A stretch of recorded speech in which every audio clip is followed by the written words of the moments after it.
दोस्तों, आखिर आरएसएस चाहता क्या है? क्या आरएसएस संविधान विरोधी बातें बोल के मोदी की सरकार को कमजोर करना चाहता है? बीजेपी के इस वक्त के नेतृत्व से क्या आरएसएस इतना नाराज है कि वो चाहता है कि ये नेतृत्व हमेशा राजनीतिक मुश्किलों से, दुश्वारियों से घिरा रहे? आखिर उस कमजोर कड़ी पर आरएसएस क्यों प्रहार कर रहा है जो ऑलरेडी मोदी को बहुमत से दूर कर चुकी है? दोस्तों, मोदी, आरएसएस और संविधान, ये ऐसा लगता है कि देश की राजनीति के तीन इंपॉर्टेंट धुरियां बन चुकी हैं और इन धुरियों के इर्द गिर्द ये तीनों एक दूसरे की तरफ देख रहे हैं। दोस्तों, आरएसएस के महासचिव दत्तात्रेय होसबोले की तरफ से एक बहुत ही अजीबोगरीब बयान आ गया है। बहुत से लोग इस बयान की निंदा कर रहे हैं, बहुत से लोग कह रहे हैं कि बीजेपी को ये बयान नुकसान पहुंचा सकता है। लेकिन देखिए, मैं एक बात आपको साफ बता देती हूँ, मैं बीजेपी और आरएसएस को अलग नहीं मानती, दोनों एक ही हैं। तो अगर आरएसएस ऐसा कोई बयान देता है जो बीजेपी को नुकसान पहुंचा सकता है, तो इसका मतलब आरएसएस ये बात जानता है और जानकर वो ये बयान दे रहा है। देखिए, आरएसएस महासचिव दत्तात्रेय होसबोले ने एक बहुत ही इंपॉर्टेंट बात बोल दी। उनके हिसाब से समाजवादी और धर्मनिरपेक्ष ये जो शब्द हैं, ये संविधान से हटाए जाने चाहिए, क्योंकि ये शब्द आपातकाल के दौरान, इमरजेंसी के दौरान उस वक्त की सरकार ने, कांग्रेस सरकार ने संविधान में जोड़े थे। दोस्तों, बीजेपी आरएसएस इमरजेंसी का विरोध करते करते, इमरजेंसी की 50वीं वर्षगांठ मनाते बनाते ये बात भूल गए कि ये दौर इमरजेंसी का नहीं है, ये दौर मोदी सरकार के दौरान का है। वो मोदी सरकार जो बहुमत के आंकड़े से दूर ही इस बात से हुई जब पूरी देश में विपक्षियों ने इस बात को स्थापित कर दिया कि ये अगर 400 पार हो गए तो ये संविधान बदल देंगे। और अभी तो ये 400 पार हुए भी नहीं है, इनका बहुमत का आंकड़ा ये छू भी नहीं पाए हैं।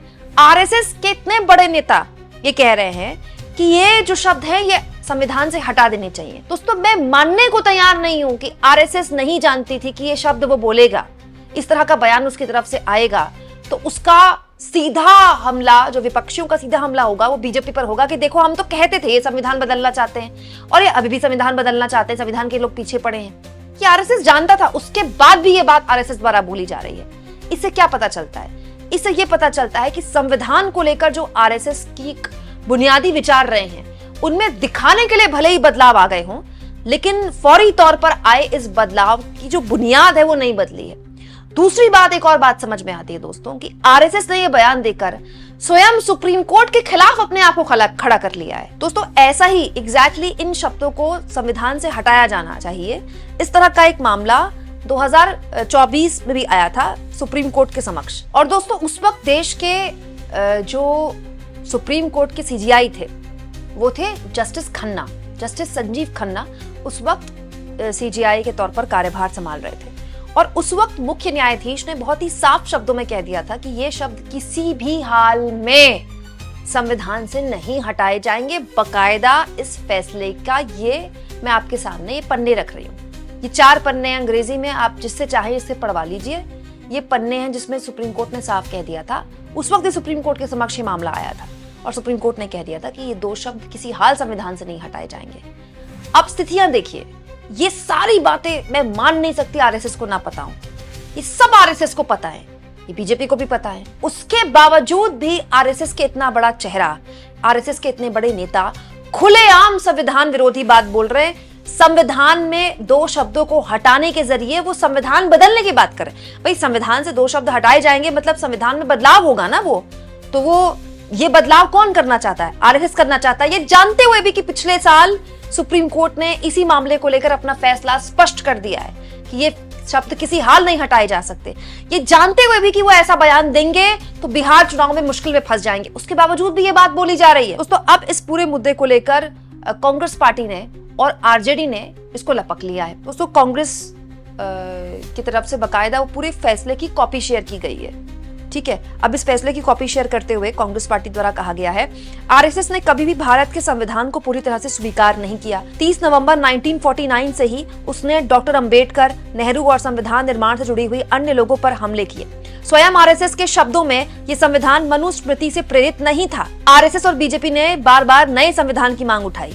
2024 के लोकसभा चुनाव में यही प्रधानमंत्री मोदी का चुनावी रथ था, लेकिन भारत की जनता ने इस नारे को निर्णायक रूप से खारिज कर दिया। फिर भी संविधान की मूल ढांचे को बदलने की मांग लगातार आरएसएस इकोसिस्टम द्वारा की जाती है। भारत के मुख्य न्यायाधीश ने स्वयं 25 नवंबर 2024 को उसी मुद्दे पर एक फैसला सुनाया था, जिसे अब एक प्रमुख आरएसएस पदाधिकारी द्वारा फिर उठाया जा रहा है। क्या वे कम से कम उस फैसले को पढ़ने का कष्ट करेंगे? दोस्तों, वही लालू प्रसाद यादव ने भी आरएसएस नेता के इस बयान की निंदा करते हुए कहा है, देश के सबसे बड़े जातिवादी और नफरती संगठन आरएसएस ने संविधान बदलने की बात कही है। इनकी इतनी हिम्मत नहीं कि संविधान और आरक्षण की तरफ आंख उठाकर देखें। अन्यायी चरित्र के लोग ने मन व विचार में लोकतंत्र व बाबा साहेब के संविधान के प्रति इतनी घृणा क्यों है?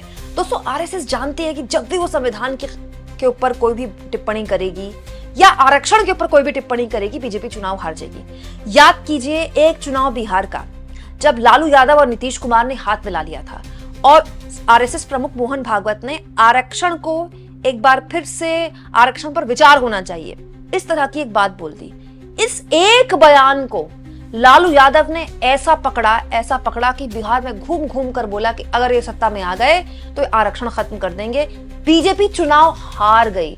आरएसएस पूरे चुनाव में इसमें सफाई देती रह गई, मोदी सफाई देते रह गए, कोई फायदा नहीं हुआ। एक बयान और बीजेपी साफ हो गई बिहार से, और नीतीश कुमार और लालू यादव ने बड़े प्यार से सरकार बना ली। वो अलग बात है कि नीतीश कुमार ने उसके बाद पलटी मार ली। दोस्तों, संविधान बदल देंगे और संविधान खतरे में है, ये वो नारा था जिसमें हाथ में लाल किताब लेकर, संविधान की किताब लेकर राहुल गांधी, अखिलेश यादव, तेजस्वी यादव ने नरेंद्र मोदी को छठी का दूध याद दिला दिया। लोकसभा चुनाव में बीजेपी क्या शर्मनाक हार हुई है, उत्तर प्रदेश में बीजेपी भूल गई, उसके बावजूद भी ये बयान दिया जा रहा है।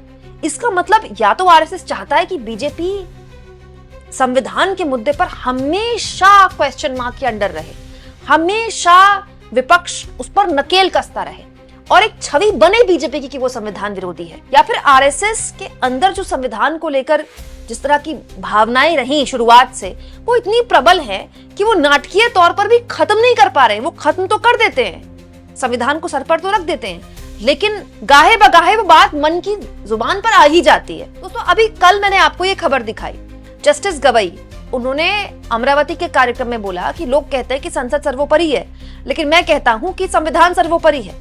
बार बार जस्टिस गवई ने अपने अलग अलग फैसलों में इस बात का जिक्र किया है। वो किसी भी कार्यक्रम में जाते हैं तो ये कहना नहीं भूलते, चाहे वो देश का कार्यक्रम हो या विदेश का कार्यक्रम हो, कि संविधान सर्वोपरि है।